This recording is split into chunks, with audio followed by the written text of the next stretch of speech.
Hi friends, welcome back to exam academy tutorial channel. First time channel visit చేస్తున్నట్లయితే subscribe the exam academy tutorial అండి. ఈ వీడియోలో Indian హిస్టరీలో భాగంగా ఉన్నటువంటి మౌర్య సామ్రాజ్యము, దానికి సంబంధించినటువంటి అనాలిసిస్ చూడడం జరుగుతుంది. ఇండియన్ హిస్టరీకి సంబంధించి మనం సింధు నాగరికత, ఆర్యులకు సంబంధించినటువంటి నాగరికత, అదేవిధంగా జైన మతము, బౌద్ధ మతానికి సంబంధించినటువంటి క్లాసెస్ చేయడం జరిగింది.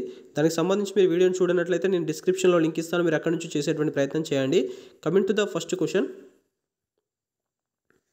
సరైన వాటిని గుర్తించండి అంటున్నారు. స్టేట్మెంట్ 1 వచ్చేసి విశాఖ దత్తుని యొక్క ముద్ర రాక్షసం ప్రకారం మౌర్యులు క్షుద్ర కులస్తులని ఇచ్చాడు. సెకండ్ స్టేట్మెంట్లో పాణిని రచించినటువంటి అష్టాధ్యాయిని ప్రకారం మౌర్యులు క్షత్రియులు అన్నాడు. థర్డ్ స్టేట్మెంట్లో జైన మరియు బౌద్ధ సాహిత్యాల ప్రకారం మౌర్యులు బ్రాహ్మణులు అని చెప్పేసి ఇవ్వడం జరిగింది. ఏలో 1-2 సరైనవి, బి వచ్చేసి 2-3 సరైనవి, సి వచ్చేసి 1-3 సరైనవి, డి వచ్చేసి 1-3 సరైనవి అని చెప్పేసి ఇచ్చాడు. సో దీనికి సంబంధించి మీరు వీడియోని పాస్ చేసుకుని ఆన్సర్ చేసేటువంటి ప్రయత్నం చేయండి. నేను ఆన్సర్ ఎక్స్ప్లెనేషన్ చేస్తూ దానికి సంబంధించినటువంటి రిలేటెడ్ పాయింట్స్ కూడా ఎక్స్ప్లెయిన్ చేస్తానండి. విశాఖ దత్తుడు రాసినటువంటి ముద్ర రాక్షసం ప్రకారం మౌర్యులు క్షూద్ర వంశస్థులు అని చెప్పేసి ఇచ్చాడు. మనకు స్టేట్మెంట్ 1 అనేటువంటి కరెక్ట్ అవుతుంది. సో మనకి ఇక్కడ బుక్ పేరు కూడా గుర్తుంచుకోవాల్సి ఉంటుందండి. విశాఖ దత్తుడు తను రాసినటువంటి పుస్తకం వచ్చేసి మనకు ముద్ర రాక్షసం. అదేవిధంగా పాణిని రచించినటువంటి అష్టాధ్యాయిని ప్రకారం మౌర్యులు క్షత్రియులు అని చెప్పేసి ఇవ్వడం జరిగింది. మనకు సెకండ్ స్టేట్మెంట్ కూడా కరెక్ట్ అవుతుందండి. పుస్తకం పేరు వచ్చేసి మనకు అష్టాధ్యాయిని, దీన్ని రచించింది మనకు పాణినిగా గుర్తుంచుకోవాల్సి ఉంటుంది. అదేవిధంగా మనకు జైనము మరియు బౌద్ధ సాహిత్యాల ప్రకారం మౌర్యులు బ్రాహ్మణులు అని చెప్పేసి ఇవ్వడం జరిగింది. మనకు థర్డ్ స్టేట్మెంట్ అనేది రాంగ్ అయిపోతుందండి. జైనము మరియు బౌద్ధ సాహిత్యం ప్రకారం మౌర్యులు వచ్చేసి క్షత్రియులుగా పేర్కొనడం జరిగింది, క్షత్రియ వంశానికి చెందిన వారుగా పేర్కొనడం జరిగింది. ఇచ్చినటువంటి స్టేట్మెంట్లో 1-2 మాత్రమే సరైనది కాబట్టి ఆప్షన్ ఏ అనేటువంటి దీనికి సంబంధించి కరెక్ట్ ఆన్సర్ అవుతుంది. అదేవిధంగా మనకు దీనికి సంబంధించి చూసుకున్నట్లయితే మనకు మగధ అనేటువంటిది దీనికి సంబంధించి రాజ్యం పేరుగా ఉంది.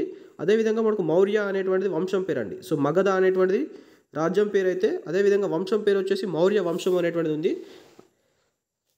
అదేవిధంగా ఓవరాల్గా మనం మౌర్యుల గురించి చూసుకున్నట్లయితే వీళ్ళు వారు క్షత్రియ వంశస్థులు అండి. ఓవరాల్గా మనం చూసుకున్నట్లయితే మౌర్యులు క్షత్రియ వంశస్థులుగా మనం గుర్తుంచుకోవాల్సి ఉంటుంది. మనకు నందరాజులలో చివరి రాజు అయినటువంటి నందరాజులలో చివరి వాడైనటువంటి ధననందుని ఓడించేసి చంద్రగుప్త మౌర్యుడు మౌర్య వంశాన్ని స్థాపించడం జరుగుతుంది. సో ఇది మనం గుర్తుంచుకోవాల్సి ఉంటుందండి.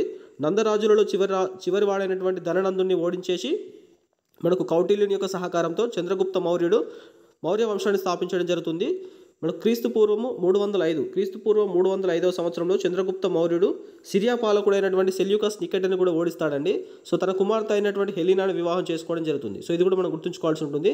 క్రీస్తు పూర్వం 305వ సంవత్సరంలో చంద్రగుప్త మౌర్యుడు సిరియా పాలకుడైనటువంటి సెల్యూకస్ నికెటర్ని ఓడించి తన కుమార్తె అయినటువంటి హెలీనాను వివాహం చేసుకోవడం జరుగుతుంది. సో ఇదంతా కూడా మనం చంద్రగుప్త మౌర్యునికి సంబంధించి సమాచారం గుర్తుంచుకోవాల్సి ఉంటుందండి.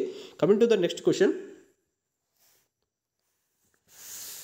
జతపరచండి అంటున్నాడు. మ్యాచ్ 1 మ్యాచ్ 2 ఇచ్చాడు. 1 వచ్చేసి మెగస్థెనిస్ ఇచ్చాడు, 2 వచ్చేసి స్ట్రాబో, 3 వచ్చేసి జస్టిస్, 4 వచ్చేసి ప్లీని అని చెప్పేసి ఇవ్వడం జరిగింది. సో వారు రాసినటువంటి పుస్తకాలు వచ్చేసి న్యాచురల్ హిస్టరీ, బి వచ్చేసి యాన్ ఎపిటోమ్, సి వచ్చేసి జియోగ్రఫీ, డి వచ్చేసి ఇండికా అని చెప్పేసి ఇవ్వడం జరిగింది. ఏ వచ్చేసి 1A 2B 3C 4D, below 1D 2C 3B 4A, సిలో 1B 2A 3D 4C, D వచ్చేసి 1D 2C 3A 4B అని చెప్పేసి ఇవ్వడం జరిగింది. సో దీనికి సంబంధించి మనం చూసినట్లయితే సో మెగస్థెనిస్ రాసినటువంటి పుస్తకం వచ్చేసి మనకి ఇండికా అనేటువంటి పుస్తకం రాయడం జరిగింది.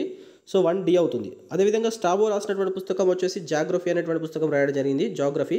సో 2C అవుతుందండి. జస్టిస్ అనేటువంటి వ్యక్తి రాసినటువంటి పుస్తకం వచ్చేసి యాన్ ఎపిటోమ్ అనేటువంటి పుస్తకం రాయడం జరిగింది, 3 అనేటువంటిది బి అవుతుంది. అదేవిధంగా ప్లీనీ రాసినటువంటి పుస్తకం చూసుకున్నట్లయితే ద న్యాచురల్ హిస్టరీ అనేటువంటి పుస్తకం రాయడం జరిగింది.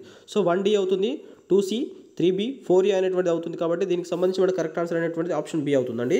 సో మనకు మెగస్థెనిస్ రాసినటువంటి ఇండికా గ్రంథానికి సంబంధించి చూసుకున్నట్లయితే సో ఇండికా గ్రంథంలో మనకు సమాచారం ఏంటంటే మౌర్యులకు సంబంధించినటువంటి సైనిక పాలన గురించి కానీ, అదేవిధంగా మౌర్యుల కాలంలో ఉన్నటువంటి గ్రామ పరిపాలన, అదేవిధంగా పట్టణ పరిపాలనకు సంబంధించినటువంటి పూర్తి సమాచారం మనకు మెగస్థెనిస్ రాసినటువంటి ఇండికా గ్రంథంలో ఉంటుంది. కాకపోతే మెగస్థెనిస్ రాసినటువంటి ఇండికా గ్రంథంలో కొన్ని వివాదపరమైనటువంటి అంశాలు కూడా ఉన్నాయి. సో ఇవి మనం స్టేట్మెంట్ వైజ్గా ఇచ్చినప్పుడు ఇది యూజ్ అవుతుందండి, మనం ఇది గుర్తుంచుకోవాల్సి ఉంటుంది. సో మెగస్థెనిస్ రాసినటువంటి ఇండికా గ్రంథానికి సంబంధించి భారతదేశంలో బానిస వ్యవస్థ లేదు అని చెప్పేసి రాశాడు. సో మెగస్థెనిస్ రాసినటువంటి ఇండికా గ్రంథంలో భారతదేశానికి సంబంధించి బానిస వ్యవస్థ లేదు అని చెప్పేసి అన్నాడు. కాకపోతే మనకు కౌటిల్యుడు రాసినటువంటి అర్థశాస్త్రం ప్రకారం లేదా అశోకుని యొక్క శాసనాల ప్రకారం భారతదేశంలో బానిస వ్యవస్థ ఉంది. కాబట్టి ఈ యొక్క పాయింట్ అనేటువంటిది మనకు వివాదాస్పదమైనటువంటి అంశంగా ఉంది, ఇది గుర్తుంచుకోవాల్సి ఉంటుంది. అదేవిధంగా మనం సెకండ్ అంశం చూసుకున్నట్లయితే భారతదేశంలో 7 రకాల కులాలు ఉన్నాయని చెప్పేసి మెగస్థనీస్ రాసిన ఇండికా గ్రంథంలో చెప్పడం జరిగింది. సో మెగస్థనీస్ రాసినటువంటి ఇండికా గ్రంథంలో భారతదేశంలో 7 రకాల కుల వ్యవస్థలు కలవని చెప్పేసి ఉన్నాడు. కాకపోతే భారతదేశానికి సంబంధించి చాతుర్వర్ణ వ్యవస్థగా ఉంది కాబట్టి అది గుర్తుంచుకోవాల్సి ఉంటుంది. అదేవిధంగా మూడవ వివాదపరమైనటువంటి అంశం ఏంటంటే ఇండియన్స్కి వడ్డీ వ్యాపారం గురించి తెలియదు అని చెప్పేసి మనకు ఇండికా గ్రంథంలో రాయడం జరిగింది. కాకపోతే వేదకాలం నుంచే భారతీయులకు వడ్డీ వ్యాపారం పైన అవగాహన ఉంది అని చెప్పేసి మనకు వేదాలు తెలుపుతున్నాయి కాబట్టి థర్డ్ స్టేట్మెంట్ కూడా అతను ఇచ్చినటువంటి ఇందులో రాగ అంశంగా ఉంది. అదేవిధంగా మనకు కరువు కాటకాలు ఇలాంటివి లేవు అని చెప్పేసి రాయడం జరిగింది. మెగస్థనీస్ రాసినటువంటి ఇండికా గ్రంథంలో భారతదేశంలో ఎలాంటి కరువు కాటకాలు సంభవించలేదు అని చెప్పేసి తెలపడం జరిగింది.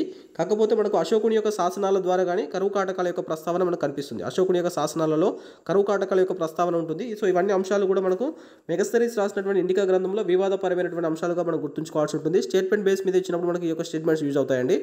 బానిస వ్యవస్థ లేదు అని చెప్పేసి అన్నాడు. కాకపోతే మనకు అర్థశాస్త్రం కౌటిల్యుడు రాసిన అర్థశాస్త్రం కానీ అశోకుని యొక్క శాసనాలలో మనకు బానిస వ్యవస్థ ప్రస్తావన ఉంది ఫస్ట్ స్టేట్మెంట్ కింద. అదేవిధంగా మనకు 7 కులాలకు సంబంధించినటువంటి ప్రస్తావన అని చెప్పేసి చెప్పడం జరిగింది. కాకపోతే మన భారతదేశానికి సంబంధించి చాతుర్ వ్యవస్థకు సంబంధించినటువంటి ప్రస్తావన ఉంది. అదేవిధంగా వడ్డీ వ్యాపారం భారతీయులకు తెలియదు అని చెప్పేసి అన్నాడు. కాకపోతే వేదకాలం నుంచే వడ్డీ వ్యాపారం భారతీయులకు అవగాహన ఉంది. అదేవిధంగా కరువు కాటకాల యొక్క ప్రస్తావన లేదు అని చెప్పేసి అన్నాడు. కాకపోతే అశోకుని యొక్క శాసనాల్లో కరువు కాటకాల యొక్క ప్రస్తావన ఉంది. ఇదంతా కూడా మనకు మెగస్థనీస్ రాసినటువంటి ఇండికా గ్రంథానికి సంబంధించినటువంటి వివాదపరమైనటువంటి అంశాలుగా మనం చూసుకోవాల్సి ఉంటుంది. అదేవిధంగా మనకు జస్టిస్ రాసినటువంటి యాన్ ఎపిటమ్. సో ఎపిటమ్ పుస్తకంలో మనకు ఏం రాశాడంటే చంద్రగుప్తుని యొక్క బిరుదు అయినటువంటి షాండ్రకోటస్, మనకు షాండ్రకోటస్ అనేటువంటి బిరుదు చంద్రగుప్తునికి కలదు అని చెప్పేసి మనకు జస్టిస్ రాసినటువంటి అండ్ ఎపిటమ్ అనేటువంటి పుస్తకంలో మనకు చంద్రగుప్తుని యొక్క బిరుదు వచ్చేసి శాండ్రకోటస్ అనేటువంటి బిరుదు గ్రీకులు ఇచ్చారని చెప్పేసి చెప్పడం జరిగింది. అదేవిధంగా మనకు భారతదేశానికి సంబంధించినటువంటి వాయువ్య ప్రాంతంలో ఉన్నటువంటి అలెగ్జాండర్కు సంబంధించినటువంటి గవర్నర్లను కూడా మనకు చంద్రగుప్తుడు ఓడించాడు. మనకు భారతదేశానికి సంబంధించినటువంటి ఈ యొక్క వాయువ్య ప్రాంతంలో ఉన్నటువంటి అలెగ్జాండర్కు సంబంధించినటువంటి గవర్నర్ జనరల్ అందరినీ కూడా మనకు చంద్రగుప్త మౌర్యుడు ఓడించాడు అనేటువంటి పూర్తి సమాచారం మనకు జస్టిస్ రాసినటువంటి యాన్ ఎపిటోమ్ అనేటువంటి పుస్తకంలో కలదు. సో ఇదంతా మనం గుర్తుంచుకోవాల్సి ఉంటుందండి.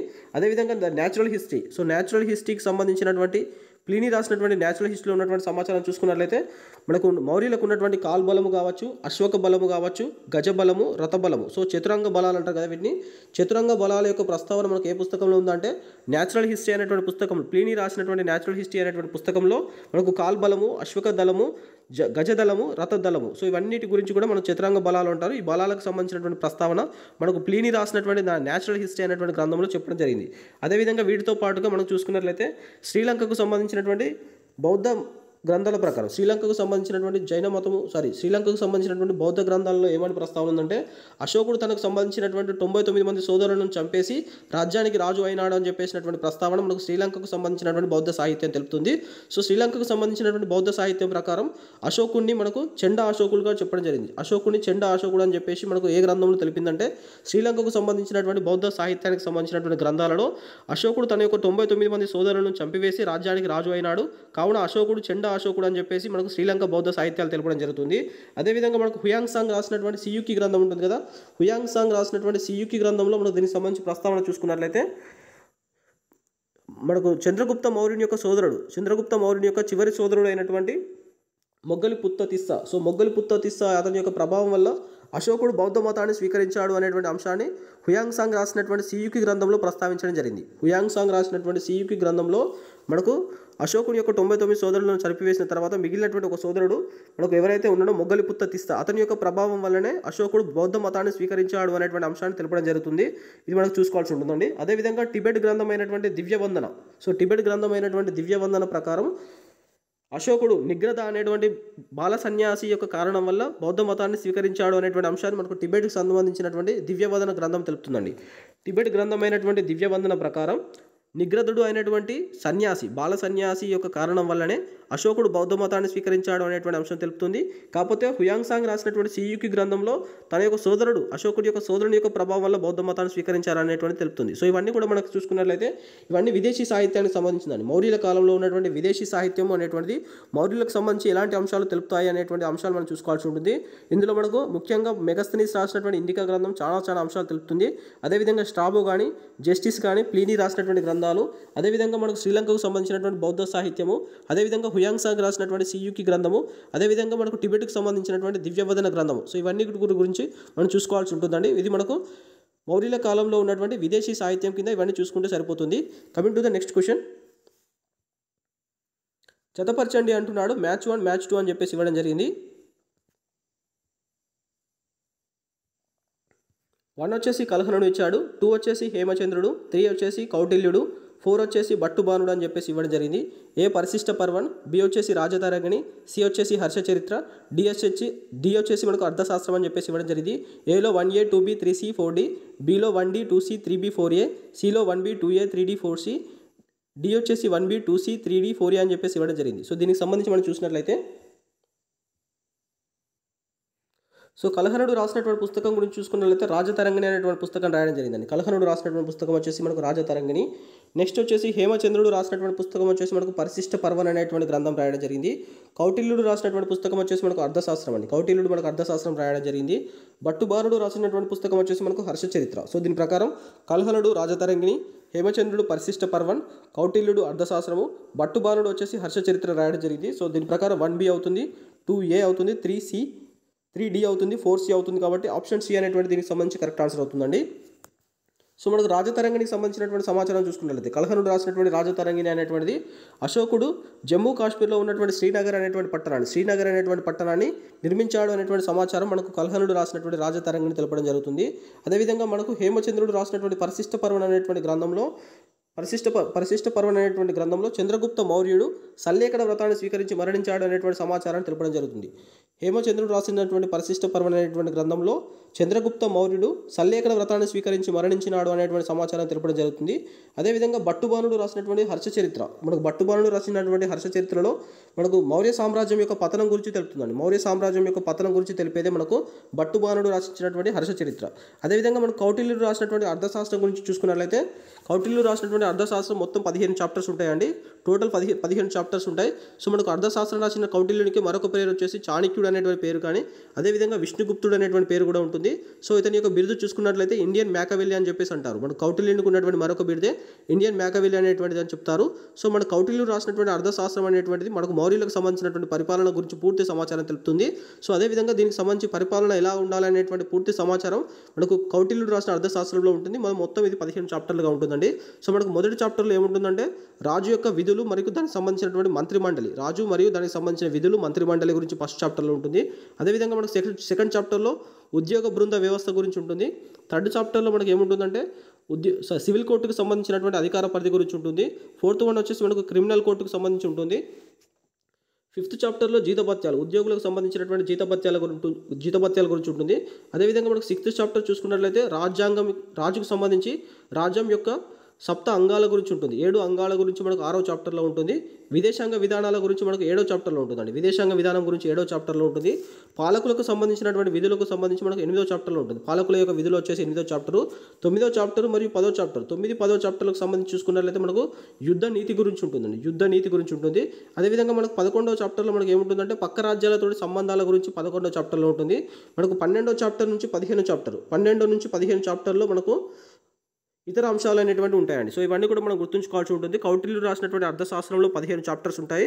ఒక్కొక్క చాప్టర్లో ఒక్కొక్క అంశం గురించి మనకు వివరించడం జరిగింది. రాజు యొక్క విధులు మరియు మంత్రిమండలి గురించి ఫస్ట్ చాప్టర్లో, ఉద్యోగ బృంద వ్యవస్థ గురించి సెకండ్ చాప్టర్లో, సివిల్ కోర్టు గురించి థర్డ్ చాప్టర్లో, క్రిమినల్ కోర్టు గురించి ఫోర్త్ చాప్టర్లో, జీతభత్యాల గురించి 5వ చాప్టరు, రాజ్యం యొక్క సప్త అంగాల గురించి 6వ చాప్టరు, విదేశాంగ విధానం గురించి 7వ చాప్టరు, పాలకులకు సంబంధించినటువంటి విధులు వచ్చేసి 8వ చాప్టరు, యుద్ధ నీతి వచ్చేసి మనకు 9, 10వ చాప్టరు, అదేవిధంగా పక్క రాజ్యాలతో సంబంధాలు 11వ చాప్టరు, ఇతర అంశాలు వచ్చేసి మనకు 12 నుంచి 15 చాప్టర్లో ఈ అంశాలు ఉంటాయి. సో ఇవన్నీ కూడా మనం గుర్తుంచుకోవాల్సి ఉంటుంది. సో ఇవన్నీ కూడా మనకు స్వదేశీకి సంబంధించినటువంటి సాహిత్యం. ఇంతకుముందు మనం సెకండ్ క్వశ్చన్లో చూసింది విదేశీకి సంబంధించిన సాహిత్యం అయితే ఇది స్వదేశీకి సంబంధించినటువంటి సాహిత్యం. దానికి సంబంధించి మౌర్య రాజ్యానికి సంబంధించి ఎలాంటి అంశాలు తెలుపుతున్నాయి అనేటువంటి మనం చూసుకోవాల్సి ఉంటుందండి. Coming to the next question. జతపరచండి అంటున్నాడు. మ్యాచ్ 1 మ్యాచ్ 2 ఇచ్చాడు. 1 వచ్చేసి శిలాశాసనం 1, 2 వచ్చేసి శిలాశాసనం 2, 3 వచ్చేసి శిలాశాసనం 3, 4 వచ్చేసి శిలాశాసనం 4 ఇచ్చాడు. ఏలో అహింసను పాటించాలి, బి వచ్చేసి మతాచార్యుల్ని గౌరవించాలి, సి వచ్చేసి రోడ్డుకి ఇరువైపులా చెట్లు నాటించడము, డి వచ్చేసి జంతువధ నిషేధం అని చెప్పేసి ఇవ్వడం జరిగింది. ఏలో 1A 2B 3C 4D, below 1D 2C 3B 4A, సిలో 1B 2A 3D 4C, డిలో 1B 2A 3C 4D అని చెప్పేసి ఇవ్వడం జరిగింది. సో దీనికి సంబంధించి మనం చూసినట్లయితే సో మన శిలాశాసనాలు మొత్తం వచ్చేసి 14 శిలాశాసనాలు అశోకుడు వేయించడం జరిగింది. సో మనకి 14 శిలాశాసనాల్లో ఏ శిలాశాసనం అనేటువంటిది ఏ అంశాలు తెలుపుతాయి అనేటువంటి మనం చూసుకోవాల్సి ఉంటుందండి. మొదటి శిలాశాసనం సంబంధించి చూసుకున్నట్లయితే మనకు జంతువధ నిషేధం గురించి ఉంటుందండి. జంతువధ నిషేధం అనేటువంటి మనకు మొదటి శిలాశాసనంలో ఉంటుంది. రెండవ శిలాశాసనంలో ఉన్నటువంటి అంశం చూసుకున్నట్లయితే రోడ్డుకు అశోకుడు ఇరువైపుల చెట్లు నాటించాడు అనేటువంటి అంశం వచ్చేసి మనకు రెండవ శిలాశాసనంలో ఉంటుంది. మూడవ శిలాశాసనం చూసుకున్నట్లయితే మతాచార్యులను గౌరవించాలి అనేటువంటి అంశం వచ్చేసి మూడో శిలాశాసనంలో ఉంటుంది. అదేవిధంగా నాలుగో శిలాశాసనానికి సంబంధించిన అంశం చూసుకున్నట్లయితే అహింసను పాటించాలి అనేటువంటి అంశం అనేటువంటిది మనకు నాలుగో శిలాశాసనంలో ఉంటుంది. సో ఫస్ట్ శిలాశాసనంలో వచ్చేసి జంతువధ నిషేధము, సెకండ్ శిలాశాసనంలో రోడ్డుకు ఇరువైపుల చెట్లు నాటించడము, మూడో శిలాశాసనంలో సంబంధించి మతాచార్యులను గౌరవించాలి, నాలుగో శిలాశాసనానికి సంబంధించి అహింసను పాటించాలి అనేటువంటి అంశం ఉంది. సో దీని ప్రకారం 1D 2C 3B 4A అవుతుంది కాబట్టి ఆప్షన్ బి అనేటువంటి దీనికి సంబంధించి కరెక్ట్ ఆన్సర్ అవుతుందండి. సో మిగతా శిలాశాసనంలో ఉన్నటువంటి అంశాలు కూడా మనం చూసుకోవాల్సి ఉంటుందండి. సో మనకు ఐదో శిలాశాసనానికి సంబంధించి ఖైదీలకు క్షమాభిక్ష గురించి ఉంటుందండి. ఖైదీలకు సంబంధించి క్షమాభిక్ష సంబంధించినటువంటి అంశాలు మనకు ఐదో శిలాశాసనంలో ఉంటాయి. ఆరో శిలాశాసనంలో సంబంధించి చూసుకున్నట్లయితే ప్రజలందరూ తన కన్నబిడ్డల వల్ల చూసుకున్నట్టుగా మనకు ఆరో శిలాశాసనంలో ఉంటుంది. ఏడవ శిలాశాసనంలో ప్రజలందరూ కూడా సామరస్యంతో జీవించాలి అనేటువంటి అంశం మనకు ఏడవ శిలాశాసనం తెలుపుతుంది.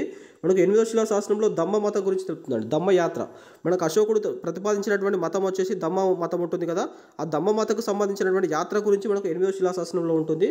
మనకు 9, 10, 11కు సంబంధించినటువంటి శిలాశాసనాలలో దమ్మ మతం గురించి ప్రస్తావించడం జరిగింది. అశోకుడు ప్రతిపాదించినటువంటి దమ్మ మతం ప్రస్తావన మనకు 9వ శిలాశాసనం, 10వ శిలాశాసనం, 11వ శిలాశాసనంలో ఉంటుంది. మనకు 12వ శిలాశాసనంలో ప్రతి మతాన్ని కూడా గౌరవించాలి అనేటువంటి అంశం 12వ శిలాశాసనంలో ఉంటుంది. మనకు 13వ సంబంధించినటువంటి శిలాశాసనంలో కళింగ యుద్ధం గురించి తెలుపుతుందండి. కళింగ యుద్ధంకు సంబంధించినటువంటి ప్రస్తావన మనకు 13వ శిలాశాసనంలో ఉంటుంది. 14వ శిలాశాసనానికి సంబంధించి మనకు ఎలాంటి అంశం తెలియకపోయినప్పటికీ 1 నుంచి 13 శిలాశాసనాలకు సంబంధించినటువంటి వాటిని శిలలపైన లిఖించాలి అని చెప్పేసి ఆదేశించినటువంటి అంశం అనేది మనకు 14వ శిలాశాసనంలో ఉంటుంది. 14వ శిలాశాసనం కేవలం 1 నుంచి 13 శిలాశాసనాలు అన్నింటినీ కూడా మనకు శిలలపైన లిఖించాలి అని చెప్పేసినటువంటి ఆదేశించేటువంటి సమాచారం మనకు 14వ శిలాశాసనంలో ఉంటుంది. కాబట్టి సో మనకు ఏ శిలాశాసనంలో ఎలాంటి సమాచారం తెలుపుతుంది అనేటువంటి చూసుకోవాల్సి ఉంటుందండి. మొదటి శిలాశాసనంలో జంతువధ నిషేధము, రెండవ శిలాశాసనంలో రోడ్డుకి ఇరువైపుల చెట్లు నాటించడము, మూడో శిలాశాసనానికి సంబంధించినటువంటి మతాచార్యులను గౌరవించడం, నాలుగో శిలాశాసనానికి సంబంధించి అహింసను పాటించడం. సో ఇవన్నీ చూసుకోవాల్సి ఉంటుంది. 5లో మనకు ఖైదీలకు క్షమాభిక్ష, 6లో ప్రజలందరూ తన కన్నబిడ్డల వల్ల చూసుకోవడము, 7లో మనకు ప్రజలందరూ సామరస్యంగా జీవించాలి, 8లో దమ్మ మతం యొక్క యాత్ర గురించి, 9, 10, 11లో మనకు దమ్మ మతం గురించి, 12లో ప్రతి మతాన్ని గౌరవించాలి, 13లో మనకు కళింగ యుద్ధం యొక్క ప్రస్తావన దౌత్య సంబంధాలు, 14లో వచ్చేసి కేవలం ఈ 1 నుంచి 13 శిలాశాసనాలు అన్నింటినీ కూడా శిలలపైన లిఖించాలి అనేటువంటి అంశాన్ని గురించి మనకు 14 శిలాశాసనాలు తెలపడం జరుగుతుంది. సో నెక్స్ట్ క్వశ్చన్ మనం చూసినట్లయితే జతపరచండి అంటున్నాడు. మ్యాచ్ 1 మ్యాచ్ 2 ఇచ్చాడు. 1 వచ్చేసి రుమ్మిందే లోహ సంభాశాసనం అన్నాడు, 2 వచ్చేసి నిగేమా లోహ సంభాశాసనం, 3 వచ్చేసి అలహాబాద్ శిలాస్తంభ శాసనం, 4 వచ్చేసి మనకు సారానాథ్ శిలాస్తంభ శాసనం ఇచ్చాడు. ఏ వచ్చేసి కారు వాకి వేయించింది అన్నాడు, బి వచ్చేసి చారుమతి ప్రేమ వివాహం ప్రస్తావన, సి వచ్చేసి రజ్జుక ప్రస్తావన, డి వచ్చేసి మనకు పరమత సహనానికి నిదర్శనం అని చెప్పేసి ఇచ్చాడు. ఏలో 1A 2B 3C 4D, below 1D 2C 3B 4A, సిలో 1C 2B 3A 4D, డిలో 1B 2A 3D 4C అని చెప్పేసి ఇవ్వడం జరిగింది. సో దీనికి సంబంధించి మనం చూసినట్లయితే సో ఇంతకుముందు క్వశ్చన్లో మనం శిలాశాసనాలు 14 ఉన్నాయి కదా. సో ఇక్కడ మనం చూసుకున్నట్లయితే వీటిని స్తంభాశాసనాలు అంటారు. ప్రస్తుతం అశోకుడు వేయించినటువంటి స్తంభాశాసనాలు మనకు 7 ఉన్నాయండి. సో 7 స్తంభాశాసనాలకు సంబంధించి ఏ స్తంభాశాసనంలో ఏ అంశం గురించి తెలుపుతున్నటువంటి చూసుకోవాల్సి ఉంటుంది. సో మనకు రుమ్మిందే లోహ స్తంభాశాసనం సంబంధించి చూసుకున్నట్లయితే రజుక యొక్క ప్రస్తావన ఉంటుందండి. శిస్తు వసూలు చేసేటువంటి అధికారి మనకు రజుక అని చెప్పేసి ఉంటుంది. ఇక్కడ మనకు స్పెల్లింగ్ మిస్టేక్ వచ్చి చూసుకోండి. సో రజుక ప్రస్తావనకు సంబంధించి తెలిపేటువంటి శాసనమే రుమ్మిందే లోహ స్తంభ శాసనం అంటారు. సో ఇసలు శిస్తు వసూలు చేసేటువంటి అధికారికి సంబంధించిన పూర్తి సమాచారం మనకు రుమ్మిందే లోహ స్తంభ శాసనం తెలపడం జరుగుతుంది. అదేవిధంగా మనకు లుంబిని ప్రజలకు బాగా పన్ను అనేటువంటిది లేదు. సో లుంబిని ప్రజలు ఎవరైతే ఉంటారో వాళ్ళకి బాగా పన్ను అనేటువంటి సంబంధించి లేదు అనేటువంటి అంశం కూడా మనకు రుమ్మిందే లోహ స్తంభ శాసనం తెలుపుతుంది. దీనికి సంబంధించి 1 అనేటువంటి సి అవుతుందండి. నిగేమా లోహ స్తంభ శాసనానికి సంబంధించిన సమాచారం చూసుకున్నట్లయితే చారుమతి యొక్క ప్రేమ వివాహ ప్రస్తావన ఉంటుందండి. చారుమతి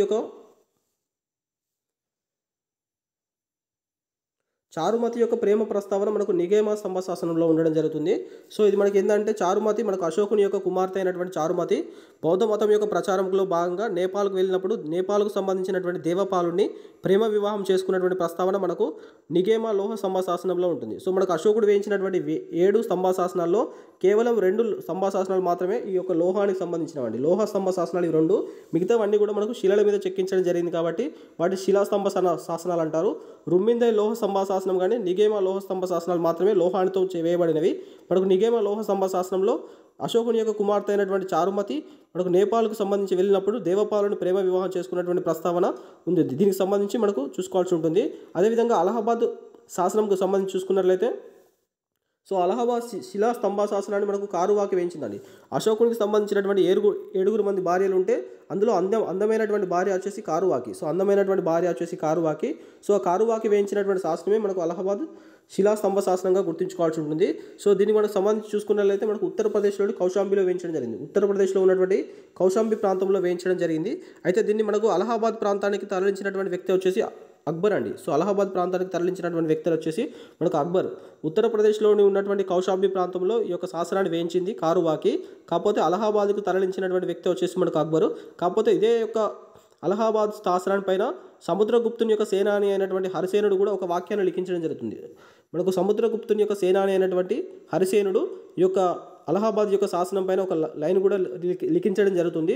సో దీనికి సంబంధించి మనం చూసుకున్నట్లయితే 3A అవుతుందండి. కారువాకి వేయించడం జరిగింది. అదేవిధంగా సారానాథ్ స్తంభం చూసుకున్నట్లయితే పరమత సహనానికి నిదర్శనం అండి. సో సారానాథ్ శిలా స్తంభ శాసనం అనేటువంటిది పరమత సహనానికి నిదర్శనం అవుతుంది. ఎందుకంటే మనకు సారానాథ్ స్తంభానికి సంబంధించి చూసుకున్నట్లయితే మనకు 4 సింహాలు ఉంటాయండి. సారానాథ్ స్తంభానికి సంబంధించి 4 సింహాలు ఉంటాయి. అశోక చక్రం ఉంటుంది. అదేవిధంగా మనకు 4 సింహాల కింద 4 జంతువులు కూడా ఉండడం జరుగుతుంది. మనకు గుర్రం ఉంటుంది, 2 వచ్చేసి వృషభం ఎద్దు ఉంటుంది, 3 వచ్చేసి మనకు ఏనుగు ఉంటుంది, 4 వచ్చేసి జింక ఉంటుందండి. సో ఇక్కడ ఉన్నటువంటి 4 జంతువులు మనం గుర్తుంచుకోవాల్సి ఉంటుంది. సో గుర్రం ఉంటుంది, నెక్స్ట్ వచ్చేసి వృషభం ఎద్దు ఉంటుంది, నెక్స్ట్ వచ్చేసి ఏనుగు ఉంటుంది, తర్వాత వచ్చేసి మనకు జింక ఉంటుంది. సో ఇక్కడ మనకు గుర్రం అనేటువంటి చూసుకున్నట్లయితే బౌద్ధులకు బాగా పవిత్రమైనటువంటి జంతువు. అదేవిధంగా వృషభం ఎద్దు వచ్చేసి మనకు జైనులకు అత్యంత పవిత్రమైనటువంటి జంతువు. అదేవిధంగా ఏనుగు చూసుకున్నట్లయితే హిందువులకు అత్యంత పవిత్రమైనటువంటి జంతువు. అదేవిధంగా జింక చూసుకున్నట్లయితే అజీవక మతానికి సంబంధించి అత్యంత పవిత్రమైనది. సో ఇక్కడ అన్ని మతాలకు సంబంధించినటువంటి ప్రస్తావించేటువంటి జంతువులను సారానాథ స్తంభం మీద చెక్కడం జరిగింది కాబట్టి దీన్ని పరమత సహనానికి నిదర్శనంగా మనం పరిగణించాల్సి ఉంటుందండి. సో దీని ప్రకారం చూసుకున్నట్లయితే 1C అవుతుంది, 2B అవుతుంది, 3A అవుతుంది, 4D అవుతుంది. కాబట్టి ఆప్షన్ C అనేటువంటి దీనికి సంబంధించి కరెక్ట్ ఆన్సర్ అవుతుందండి. అదేవిధంగా మిగతా శిలా స్తంభ శాసనాల గురించి చూసుకున్నట్లయితే మనకు లౌరియా నందన్గర్. సో లౌరియా నందన్గర్ అనేటువంటి శిలా స్తంభ శాసనం అనేటువంటిది మనకు బీహార్లో ఉందండి. లౌరియా నందన్గర్ అనేటువంటి శిలా స్తంభ శాసనం మనకు బీహార్లో ఉంది. దీనిపైన మనకు సింహం యొక్క చిహ్నం ఉంటుంది. సో ఇది చాలా అందమైనటువంటి శిలాస్తంభ శాసనంగా గుర్తుంచుకోవాల్సి ఉంటుంది. లౌరియా నందన్గర్ మనకు బీహార్లో ఉంది. దీని మీద సింహం యొక్క చిహ్నం ఉంటుంది. చాలా అందమైనటువంటి స్తంభ శాసనంగా గుర్తుంచుకోవాల్సి ఉంటుంది. నెక్స్ట్ వచ్చేసి లౌరియా అలరారు. నెక్స్ట్ వచ్చేసి లౌరియా అలరార్ అనేటువంటిది ఉంటుందండి. ఇది మనకు కూడా బీహార్లో ఉంది. అదేవిధంగా నెక్స్ట్ వచ్చేసి రాంపూర్వా. సో రాంపూర్వా సంబంధించినటువంటి శిలాస్తంభ శాసనం కూడా బీహార్లో ఉంది. ఇక్కడ ఇప్పుడు చెప్పుకున్నటువంటి 3 కూడా మనకు బీహార్లో ఉన్నాయి. కాకపోతే రాంపూర్ మీద ఉన్నటువంటి శిలాస్తంభ శాసనం పైన మనకు వృషభం ఎద్దుకు సంబంధించినటువంటి చిహ్నం ఉంటుందండి. రాంపూర్వా మీద ఉండేటువంటి చిహ్నం వచ్చేసి వృషభం అయితే లౌరియా నందన్గర్ మీద ఉండేటువంటి మనకు సింహం చిహ్నం. సో ఇవి మనం గుర్తుంచుకోవాల్సి ఉంటుంది. మనకు ఓవరాల్గా 17 శిలాశాసనాలు ఉంటే అందులో మనకు ఉన్నటువంటి 2 శిలాశాసనాలు లోహానికి సంబంధించి ఉన్నట్లయితే మిగతా 5 మాత్రం శిలాకు సంబంధించినటువంటి శాసనాలుగా మనం గుర్తుంచుకోవాల్సి ఉంటుందండి. సో ఇంతకుముందు ప్రీవియస్ క్వశ్చన్లో మనకు 14 శిలాశాసనాల గురించి చూడడం జరిగింది. ఈ క్వశ్చన్లో మనకు స్తంభ శాసనాలకు సంబంధించి 7 వాటికి సంబంధించి ఏ అంశాలు ప్రస్తావించబడ్డాయి అనేటువంటి చూడడం జరిగింది. Coming to the next question. సరైన వాటిని గుర్తించండి అంటున్నాడు. 1 వచ్చేసి చంద్రగుప్త మౌర్యుడు జైన మతాన్ని ఆదరించాడు అన్నాడు. సెకండ్ వచ్చేసి బిందుసారుడు అజీవక మతాన్ని ఆదరించాడని చెప్పేసి ఇచ్చాడు. థర్డ్ వచ్చేసి అశోకుడు బౌద్ధ మతాన్ని ఆదరించాడని ఇచ్చాడు. 4 వచ్చేసి సంప్రాతి అశోక ధమ్మ మతాన్ని ఆదరించాడని చెప్పేసి ఇచ్చాడు. ఏలో 1, 2, 3 సరైనవి, బి వచ్చేసి 2, 3, 4 సరైనవి, సి వచ్చేసి 1, 3, 4 సరైనవి, డి వచ్చేసి 1, 2, 3, 4 సరైనవి అని చెప్పేసి ఇచ్చాడు. సో దీనికి సంబంధించి మనం చూసినట్లయితే చంద్రగుప్త మౌర్యుడు జైన మతాన్ని ఆచరించాడని చెప్పేసి ఇచ్చాడు. మనకు ఫస్ట్ స్టేట్మెంట్ కరెక్ట్ అవుతుందండి. చంద్రగుప్త మౌర్యుడు జైన మతాన్ని ఆచరించడం జరిగింది. అదేవిధంగా సల్లేఖన వ్రతాన్ని స్వీకరించి మరణించినటువంటి భారతీయ తొలి పాలకుడుగా మనం గుర్తుంచుకోవాల్సి ఉంటుంది. అదేవిధంగా సెకండ్ వన్ చూసుకున్నట్లయితే బిందుసారుడు అజీవక మతాన్ని ఆదరించాడని చెప్పేసి ఇచ్చడం జరిగింది. సో మనకి ఈ స్టేట్మెంట్ కూడా కరెక్ట్ అవుతుందండి. మనకు బిందుసారుడు చంద్రగుప్త మౌర్యుని యొక్క కుమారుడు. సో ఇతనికి 100 మంది కుమారులు కలరు. సో 100 మంది కుమారులు కలరు. సో ఇతడు అజీవక మతాన్ని ఆదరించడం జరిగింది. మనకు సెకండ్ స్టేట్మెంట్ కరెక్ట్ అవుతుంది.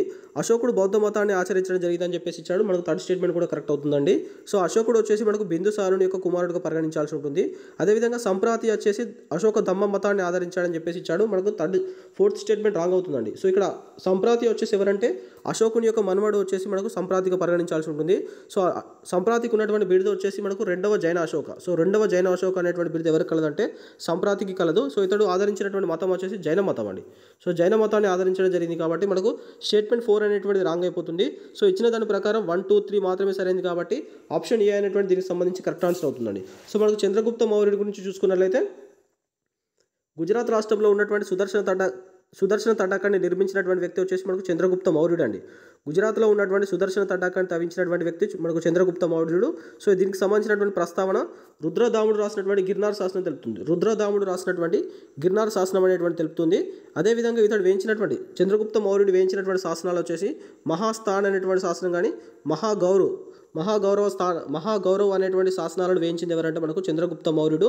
సో ఇది ఒక మహాస్థాన్ కానీ మహాగౌరవ్ అనేటువంటి శాసనాలు చంద్రగుప్త మౌర్యుడు వేయిస్తే దీనికి సంబంధించి మనకు క్షామ పరిస్థితుల గురించి తెలపడం జరుగుతుంది.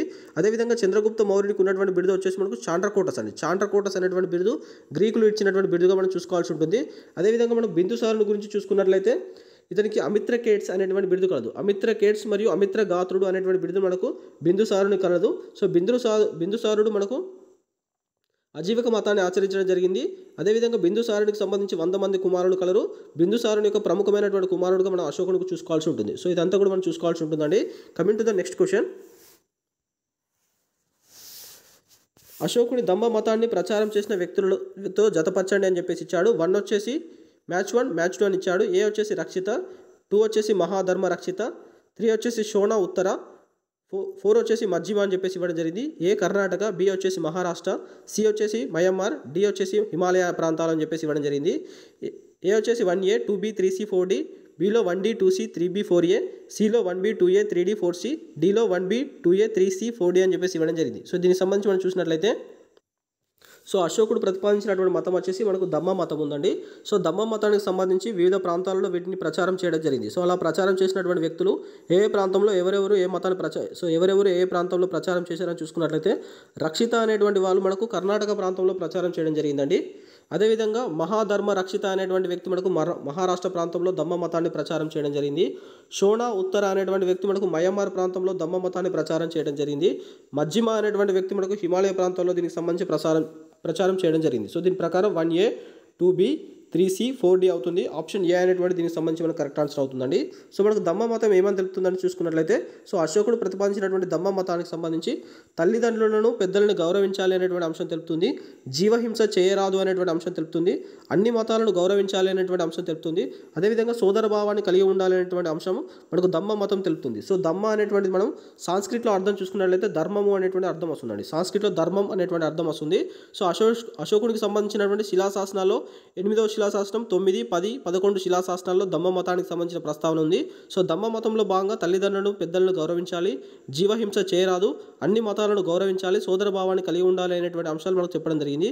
అదేవిధంగా మనకు దీని యొక్క ప్రచారంలో భాగంగా ఈ యొక్క వ్యక్తులతో పాటు మహాదేవ అనేటువంటి వ్యక్తి మనకు మైసూరు ప్రాంతంలో దీని యొక్క ప్రస్తావన మైసూరు ప్రాంతానికి సంబంధించి ప్రచారం చేయడం జరిగింది. అదేవిధంగా యోణ ధర్మ రక్షిత అనేటువంటి వ్యక్తి మనకు కొంకణ్ ప్రాంతం అంటే ప్రస్తుతం యొక్క గోవా ప్రాంతానికి సంబంధించి యొక్క ధమ్మ మతాన్ని ప్రచారం చేయడం జరిగింది. సో ఇక్కడ ధమ్మ మతాన్ని ప్రచారం చేసినటువంటి వ్యక్తులు ఏ ప్రాంతంలో ప్రచారం చేశారు అనేటువంటి చూసుకున్నట్లయితే మనకు రక్షిత వచ్చేసి కర్ణాటక, మహాధర్మ రక్షిత మహారాష్ట్ర, షోణ ఉత్తర మయన్మారు, మజ్జిమ వచ్చేసి హిమాలయ, అదేవిధంగా మహాదేవ మైసూరు ప్రాంతము, యోణ ధర్మ రక్షిత వచ్చేసి మనకు కొంకణ్ ప్రాంతంలో దీనికి సంబంధించి ప్రచారం చేయడం జరిగింది. Coming to the next question. కౌటిల్యుని యొక్క అర్థశాస్త్రంలో ఉన్నటువంటి అధ్యక్షుల్ని వారి శాఖలతో జతపరచండి అని చెప్పేసి అన్నాడు. మ్యాచ్ 1, మ్యాచ్ 2 ఇచ్చాడు. ఏ వచ్చేసి కుప్యాదక్ష అన్నాడు, 2 వచ్చేసి సీతాదక్ష, 3 వచ్చేసి సూత్రాదక్ష, 4 వచ్చేసి గణికాదక్ష అని చెప్పేసి ఇవ్వడం జరిగింది. ఏ వచ్చేసి వ్యవసాయ శాఖ, బి వచ్చేసి మనకు అటవీ శాఖ, 3 వచ్చేసి వేశ్య శాఖ, డి వచ్చేసి చేనేత శాఖ అని చెప్పేసి ఇవ్వడం జరిగింది. ఏలో 1A, 2B, 3C, 4D, below 1D, 2C, 3B, 4A, సిలో 1B, 2A, 3D, 4C, డిలో 1B, 2A, 3C, 4D అని చెప్పేసి ఇవ్వడం జరిగింది. సో దీనికి సంబంధించి మనం చూసినట్లయితే సో మనకు కౌటిల్యుడు రాసినటువంటి అర్థశాస్త్రంలో మనకు యొక్క అధ్యక్షులకు సంబంధించి శాఖల యొక్క ప్రస్తావించడం జరిగింది. సో మనకు కుప్యాదక్ష అంటే మనకు అటవీ శాఖ అధికారిని కుప్యాదక్ష అని పిలవడం జరిగింది. అదేవిధంగా సీతాదక్ష అని చూసుకున్నట్లయితే వ్యవసాయ శాఖ అధికారికి సంబంధించి సీతాదక్ష అనేటువంటి పేరు కలదు. అదేవిధంగా సూత్రాదక్ష అని చూసుకున్నట్లయితే మనకు చేనేత శాఖకు సంబంధించినటువంటి అధికారి. గణికాదక్ష అనేటువంటి చూసుకున్నట్లయితే మనకు వేష్యులపైన ఉండేటువంటి అధికారినే గణికాదక్ష అనేటువంటి పేరుతో మనకు అర్థశాస్త్రంలో ప్రస్తావించడం జరిగింది. సో దీని ప్రకారం 1B, 2A, 3D, 4C అవుతుంది కాబట్టి ఆప్షన్ సి అనేటువంటి దీనికి సంబంధించి కరెక్ట్ ఆన్సర్ అవుతుందండి. అదేవిధంగా మిగతా శాఖలు చూసుకున్నట్లయితే అలకారాదక్ష అని చెప్పేసి ఉంటుందండి. అకారాధ్యక్ష అనేటువంటి పేరు చూసుకున్నట్లయితే మనకు మైనింగ్ శాఖ, మైనింగ్ మినిస్ట్రీ అనేటువంటిది మనకు అకారాధ్యక్ష. అదేవిధంగా అక్కపాలాధ్యక్ష అనేటువంటి పేరు చూసుకున్నట్లయితే మనకు అకౌంటెంట్ అధికారిగా అనేటువంటి పేరు ఉంటుంది. అదేవిధంగా లక్షణ్యాధ్యక్ష వచ్చేసి మనకు నాణాలు ముద్రించేటువంటి అధికారిగా చూసుకోవాల్సి ఉంటుంది. అదేవిధంగా పాణ్యాధ్యక్ష అనేటువంటి చూసుకున్నట్లయితే మనకు వాణిజ్యానికి సంబంధించినటువంటి మినిస్ట్రీగా ఉంటుంది. అదేవిధంగా తులమానాధ్యక్ష అంటే తూనికలు కొలతలకు సంబంధించినటువంటి అధికారి వచ్చేసి తులమాన అధ్యక్ష అని చెప్పేసి ఉంటుంది. అదేవిధంగా శుల్కాధ్యక్ష అంటే చూసుకున్నట్లయితే మనకు కస్టమ్స్ అధికారిగా చూసుకోవాల్సి ఉంటుంది. అదేవిధంగా సురాధ్యక్ష అంటే మనకు ఎక్సైజ్కి సంబంధించినటువంటి మినిస్టర్గా ఉండడం జరుగుతుంది. సో ఇవన్నీ కూడా మనకు అర్థశాస్త్రంలో ప్రస్తావించబడినటువంటి అధ్యక్షుల పేర్లు. అలకారాధ్యక్ష వచ్చేసి మనకు మైనింగ్ అధికారి. అదేవిధంగా అక్కపాలాధ్యక్ష వచ్చేసి అకౌంటింగ్ మినిస్ట్రీ. అదేవిధంగా లక్షణ్యాధ్యక్ష వచ్చేసి నాణములు ముద్రించే అధికారి. పాణ్యాధ్యక్ష వచ్చేసి కామర్స్ మినిస్ట్రీ. అదేవిధంగా తులమానాధ్యక్ష వచ్చేసి తూనికలు కొలతలు. శుల్కాధ్యక్ష వచ్చేసి కస్టమ్స్ అధికారి. సురాధ్యక్ష వచ్చేసి ఎక్సైజ్ మినిస్టర్గా గుర్తుంచుకోవాల్సి ఉంటుంది. ఇలా మనకు మ్యాచింగ్లో ఇచ్చినప్పుడు ఇలాంటి వీటికి సంబంధించి మనకు యూజ్ అవుతాయండి. Coming to the next question. So జతపరచండి అంటున్నాడు. మ్యాచ్ 1 మ్యాచ్ 2 ఇచ్చాడు. ఎర్రగుడి రాజుల మందగిరి శాసనము. అదేవిధంగా సెకండ్ వచ్చేసి బబ్రు శాసనము. 3 వచ్చేసి సిద్ధాపూర్వ శాసనము. 4 వచ్చేసి మనకు గుజ్జారా శాసనం. సో అది మనకు లభ్యమైనటువంటి ప్రదేశం గురించి చూసుకోవాల్సి ఉంటుందండి. ఏ వచ్చేసి మధ్యప్రదేశ్, బి వచ్చేసి కర్ణాటక, సి వచ్చేసి వెస్ట్ బెంగాల్, సి వచ్చేసి పశ్చిమ బెంగాల్, డి వచ్చేసి కర్నూలు జిల్లా ఆంధ్రప్రదేశ్ ఇచ్చాడు. సో ఏలో 1A 2B 3C 4D, below 1D 2C 3B 4A, సిలో 1B 2A 3D 4C, డిలో 1B 2A 3C 4D అని చెప్పేసి ఇవ్వడం జరిగింది. సో దీనికి సంబంధించి మనం చూసినట్లయితే సో ఎర్రగుడి రాజుల మందగిరి శాసనం వచ్చేసి మనకు కర్నూలు జిల్లా ఆంధ్రప్రదేశ్లో లభ్యమైందండి. ఎర్రగుడి రాజుల మందగిరి శాసనము మనకు కర్నూలు జిల్లా ఆంధ్రప్రదేశ్లో లభ్యమైంది. సో ఎర్రగుడి రాజుల మందగిరి శాసనంలో ఉన్నటువంటి అంశం ఏంటంటే తల్లిదండ్రులను ప్రేమించినటువంటి ప్రస్తావన మనకు ఎర్రగుడి రాజుల మందగిరి శాసనం తెలుపుతుంది. నెక్స్ట్ వచ్చేసి బబ్రు శాసనం అండి. బబ్రు శాసనం వచ్చేసి మనకు పశ్చిమ బెంగాల్లో లభ్యం కావడం జరిగింది. సో ఇందులో అశోకుడు బౌద్ధ మతాన్ని స్వీకరించినట్లు తెలిపేటువంటి శాసనమే బబ్రు శాసనము మనకు పశ్చిమ బెంగాల్లో లభ్యం కావడం జరిగింది. సిద్ధాపూర్వ శాసనం వచ్చేసి మనకు కర్ణాటకలో లభ్యమైందండి. సిద్ధాపూర్వ శాసనం వచ్చేసి కర్ణాటకలో లభ్యం కావడం జరిగింది. సో ఇందులో దీని యొక్క స్పెషాలిటీ ఏంటని చూసుకున్నట్లయితే ఇందులో ఉన్నటువంటి అన్ని లైన్లు కూడా మనకు బ్రహ్మి లిపిలో రాయబడి ఉన్నాయి. సో బ్రహ్మి లిపిలో రాయబడి ఉంటే చిట్ట చివరి లైన్ వచ్చేసి మనకు కరోష్టి లిపిలో రాయబడి ఉందండి. అన్ని లైన్లు వచ్చేసి బ్రహ్మ లిపిలో రాయబడి ఉంటే చిట్ట చివరి లైన్ వచ్చేసి మనకు కరోష్టి లిపిలో రాయడం జరిగింది. సో ఇది సిద్ధాపూర్వ శాసనం మనకు కర్ణాటకలో లభ్యం కావడం జరిగింది. దీని యొక్క స్పెషాలిటీ కూడా మనం చూసుకోవాల్సి ఉంటుంది. అదేవిధంగా మనకు గుజ్జారా శాసనం వచ్చేసి మనకు మధ్యప్రదేశ్లో లభ్యమైంది. గుజ్జారా శాసనం వచ్చేసి మధ్యప్రదేశ్లో లభ్యం కావడం జరిగింది. ఈ యొక్క శిలాశాసనం పైన మనకు అశోక అనేటువంటి పేరు కనిపిస్తుంది. అశోక అనేటువంటి పేరు కల్పించడం జరుగుతుంది. సో దీని ప్రకారం మనం చూసుకున్నట్లయితే 1D 2C 3B 4A అనేటువంటి కరెక్ట్ ఆన్సర్ అవుతుంది. కాబట్టి ఆప్షన్ బి అనేటువంటి దీనికి సంబంధించి కరెక్ట్ ఆన్సర్ అవుతుందండి. అదేవిధంగా అశోకుని యొక్క శాసనాలకు సంబంధించి చూసుకున్నట్లయితే అన్ని శాసనాలు కూడా మనకు ప్రాకృతంలో లభ్యం కావడం జరిగిందండి. ప్రాకృతంలో ఎక్కువగా శాసనాలు వేయడం జరిగింది. సో భాషలకు సంబంధించి చూసుకున్నట్లయితే ప్రాకృత భాష, అదేవిధంగా మనకు గ్రీకు, అదేవిధంగా మనకు అరబిక్ అనేటువంటి భాషలు ఉపయోగించడం జరిగింది. ప్రాకృతము, గ్రీకు, అరబిక్ ఉపయోగిస్తే అందులో ఎక్కువగా మనకు ప్రాకృతం లభ్యం కావడం జరిగింది. అదేవిధంగా లిపిలు చూసుకున్నట్లయితే 4 రకాల లిపిలు ఉపయోగించడం జరిగింది. సో ఇందులో మనకు బ్రహ్మి లిపి కావచ్చు, నెక్స్ట్ వచ్చేసి కరోష్టి లిపి, అదేవిధంగా మనకు గ్రీకు లిపి, అదేవిధంగా మనకు అరబిక్ లిపి. సో ఇవి మనకు ఉపయోగించినటువంటి లిపులు 4. సో ఇందులో మనకు అత్యధికంగా కరోష్టి లిపి అనేటువంటిది మనకు పాకిస్తాన్లో ఉపయోగించడం జరిగిందండి. పాకిస్తాన్లో ఉన్నటువంటి మన్షేరా మరియు షాబాజ్గిరి ప్రాంతాల్లో మనకు కరోష్టి లిపి ఉపయోగించడం జరిగింది. భారతదేశంలో ఎక్కువగా ఉపయోగించిన లిపి వచ్చేసి మనకు బ్రహ్మ లిపిగా గుర్తుంచుకోవాల్సి ఉంటుంది. పాకిస్తాన్లో కరోష్టి లిపి ఉపయోగిస్తే భారతదేశానికి సంబంధించి మనకు బ్రహ్మ లిపిగా ఉపయోగించడం జరిగింది. సో ఇవన్నీ కూడా మనం చూసుకోవాల్సి ఉంటుందండి. Coming to the next question. జతపరచండి అంటున్నాడు. మ్యాచ్ 1 మ్యాచ్ 2 ఇచ్చాడు. హాలిక, కులరిక, కోలిక, వార్ధక అని చెప్పేసి ఇవ్వడం జరిగింది. ఏ వచ్చేసి రైతు, బి కుమ్మరి, సి వడ్రంగి, డి వచ్చేసి నేత పని వారుగా తీసుకోండి. ఏ వచ్చేసి 1A 2B 3C 4D, B వచ్చేసి 1B 2A 3D 4C, C వచ్చేసి 1D 2C 3B 4A, D వచ్చేసి 1A 2B 3D 4C అని చెప్పేసి ఇవ్వడం జరిగింది. సో దీనికి సంబంధించి మనకు మౌర్యుల కాలంలో ఉన్నటువంటి వాటికి సంబంధించినటువంటి పేర్లు అది ఎవరికి సరిపోతాయో చూడమంటున్నాడు. హాలుడు అనేటువంటి పేరు వచ్చేసి మనకు రైతు అనేటువంటి అర్థం వస్తుందండి. హాలుడు వచ్చేసి రైతు. అదేవిధంగా మనకు కులరిక అంటే కుమ్మరివారు అనేటువంటి అర్థం వస్తుంది. అదేవిధంగా మనకు కోలిక అంటే వడ్రంగి కోలిక అనేది చూసుకున్నట్లయితే నేత పనివారు వస్తుందండి. కోలిక వచ్చేసి నేత పనివారు. అదేవిధంగా వార్ధక అనేటువంటి మనకు వడ్రంగి అనేటువంటి అర్థం వస్తుంది. దీని ప్రకారం 1A 2B 3D 4C అవుతుంది. కాబట్టి ఆప్షన్ డి అనేటువంటి దీనికి సంబంధించి కరెక్ట్ ఆన్సర్ అవుతుందండి. అదేవిధంగా దీనికి సంబంధించి మనం మిగతా వారు చూసుకున్నట్లయితే నపిత. సో నపిత అనేటువంటి మనకు మంగళవారు వస్తుంది. అదేవిధంగా మేధక. సో మేధక అనేటువంటి చూసుకున్నట్లయితే మనకు బుట్టలు తయారు చేసేటువంటి వారు మేధక వస్తుంది. నెక్స్ట్ వచ్చేసి నైషిద అనేటువంటి పేరు వచ్చేసి వేట అనేటువంటి అర్థం వస్తుంది. నెక్స్ట్ వచ్చేసి కైవార్తక. సో కైవార్తక అనేటువంటి పేరు వచ్చేసి మనకు మత్స్యకారుడు వస్తుంది. అదేవిధంగా మనకు మార్జక. సో మార్జక అనేటువంటి పేరు చూసుకున్నట్లయితే చెత్త ఊడ్చేవారు వస్తుంది. నెక్స్ట్ వచ్చేసి కారావర. సో కారావర అంటే చర్మకారుడు అనేటువంటి అర్థం వస్తుంది. సో అప్పుడు ఉన్నటువంటి వృత్తి పనులు ఎవరెవరికి ఏదైతే సరిపోతాయో మనం చూసుకున్నట్లయితే నపిత వచ్చేసి మంగలి, మేధక వచ్చేసి బుట్టలు తయారీ, అదేవిధంగా నైషిత వచ్చేసి వేట, అదేవిధంగా కైవర్తక వచ్చేసి మత్స్యకారుడు, మార్జక వచ్చేసి మనకు చెత్త ఊడ్చేవాడు, కారవర వచ్చేసి చర్మకారుడు. సో ఇవన్నీ కూడా మనం చూసుకోవాల్సి ఉంటుందండి. అదేవిధంగా మౌర్యుల కాలంలో ఉన్నటువంటి భూములకు సంబంధించి మనం చూసుకున్నట్లయితే క్షేత్ర అంటే మనకు వ్యవసాయ భూమి వస్తుందండి. క్షేత్ర అంటే వ్యవసాయ భూమి. అదేవిధంగా మనకు కుటుంబ క్షేత్ర. సో కుటుంబ క్షేత్ర అంటే ఒక వ్యక్తి ఆధీనంలో ఉన్నటువంటి భూమి. అదేవిధంగా వత. సో వత అని పేరు వస్తే మనకు పండ్ల తోటలు పండించేటువంటి భూమిగా చూసుకోవాల్సి ఉంటుంది. నెక్స్ట్ వచ్చేసి వివిధ. సో వివిధ అంటే చెరుకు పండించేటువంటి భూమి. అదేవిధంగా మనకు గరిష్ట. సో గరిష్ట అంటే బంజరు భూమి అనేటువంటి అర్థం వస్తుంది.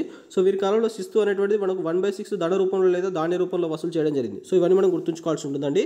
క్షేత్ర వచ్చేసి వ్యవసాయ భూమి, కుటుంబ క్షేత్ర వచ్చేసి ఒక వ్యక్తి ఆధీనంలో ఉన్నటువంటి భూమి, వత వచ్చేసి మనకు పండ్ల తోటలు పండించేటువంటి భూమి, వివిధ వచ్చేసి మనకు చెరుకు పండించేటువంటి భూమి, గరిష్ట వచ్చేసి బంజరు భూమి, శిస్తు వచ్చేసి 1/6 దండ రూపంలో లేదా ధాన్య రూపంలో వసూలు చేయడం జరిగింది. సో ఇవన్నీ మనం గుర్తుంచుకోవాల్సి ఉంటుంది. Coming to the next question. మౌర్యుల కాలంలో ఉన్నటువంటి నాణాలతో జతపరచండి అని చెప్పేసి అన్నాడు. ఏ వచ్చేసి ఫనా, టూ వచ్చేసి మషాక, 3 వచ్చేసి షోలా, 4 వచ్చేసి మనకు కాకిని అని చెప్పేసి ఇవ్వడం జరిగింది. ఏలో వెండి నాణము, బి వచ్చేసి రాగి నాణము, సి వచ్చేసి బంగారు నాణము, డి వచ్చేసి విలువ తక్కువ నాణము అని చెప్పేసి అన్నాడు. ఏలో 1A 2B 3C 4D, below 1B 2A 3C 4D, సిలో 1D 2C 3B 4A, డిలో 1A 2B 3D 4C అని చెప్పేసి ఇవ్వడం జరిగింది. సో దీనికి సంబంధించి మనం చూసినట్లయితే సో ఫనా అనేటువంటి చూసుకున్నట్లయితే మనకు వెండి నాణం అండి. సో ఫనా అనేటువంటి మనకు మౌర్యుల కాలంలో వెండి నాణం అనేటువంటి అర్థం వస్తుంది. మషాక అనేటువంటి మనకు రాగి నాణం అనేటువంటి అర్థం వస్తుంది. అదేవిధంగా మనకు తోలా వచ్చేసి మనకు బంగారు నాణం అనేటువంటి అర్థం వస్తుంది. కాకిని అని చూసుకున్నట్లయితే మనకు విలువ తక్కువ నాణ్యం అనేటువంటి అర్థం వస్తుంది. సో దీని ప్రకారం 1A 2B 3C 4D కాబట్టి ఆప్షన్ ఏ అనేటువంటి దీనికి సంబంధించి కరెక్ట్ ఆన్సర్ అవుతుందండి. వీరు అత్యధికంగా నాణాలపైన నెమలి గుర్తుకు సంబంధించినటువంటి కానీ, అదేవిధంగా నెలవంకకు సంబంధించినటువంటి గుర్తు కానీ, అదేవిధంగా పర్వతానికి సంబంధించినటువంటి గుర్తు కానీ ముద్రించడం జరిగింది. సో నెలవంక కానీ, నెమలి కానీ, పర్వతానికి సంబంధించినటువంటి ముద్రికలను గుర్తించడం జరిగింది. అదేవిధంగా వీళ్ళకి సంబంధించినటువంటి ట్యాక్సెస్ చూసుకున్నట్లయితే సో ట్యాక్సెస్ అనేటువంటి వీళ్ళకి సంబంధించి మనం చూసుకున్నట్లయితే సేనభక్తం. సో సేనభక్తం అనేటువంటి ట్యాక్స్ వచ్చేసి సైనికుల కోసం ప్రజలపైన విధించేటువంటి ట్యాక్స్ మనకు సేనభక్తం అనేటువంటి ట్యాక్స్. అదేవిధంగా మనకు ప్రణయ. సో ప్రణయ అనేటువంటి ట్యాక్స్ వచ్చేసి మనకు ఎమర్జెన్సీ ట్యాక్స్ అండి. అదేవిధంగా వార్తని. సో వార్తని ట్యాక్స్ చూసుకున్నట్లయితే మనకు రహదారి పన్నుగా ఉంది. అదేవిధంగా మనకు నిష్కమ్య. సో నిష్కమ్య అనేటువంటి ట్యాక్స్ వచ్చేసి మనకు ఎగుమతులకు సంబంధించినటువంటి ట్యాక్స్ అండి.